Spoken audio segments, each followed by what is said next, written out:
অনেকেই দুপুরে লাঞ্চ টাইমে ডিবি কার্যালয়ে আসেন। হারুনুর রশিদ তাদের সাথে দুপুরের খাবার খান। জানিয়ে অনেকেই ডিবি কার্যালয়কে হারুনের ভাতের হোটেল বলে ট্রোল করেন।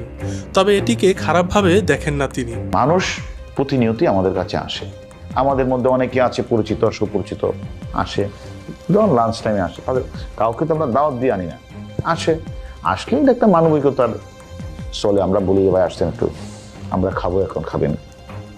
এটা আমি যখন গাজীপুরে ছিলাম, নারায়ণগঞ্জ, আমার যে সকল কর্মকর্তারা জিজ্ঞাসাবাদ করবেন, আমি যখন ওখানেও ছিলাম, ওখানেও গাজীপুরে, আমি নারায়ণগঞ্জে আমি যখন সেখানে খেতাম, এমন কেউ নয় যে আমার সাথে ওখানে ভাত খাইনি।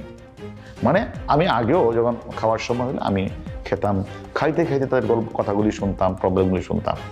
এটা তো আমি মনে করি কাউকে দাওয়াত দেওয়ার যেমন আনি না, আবার কেউ যদি আমি আপ্যায়ন করি, এটা আমি মনে করি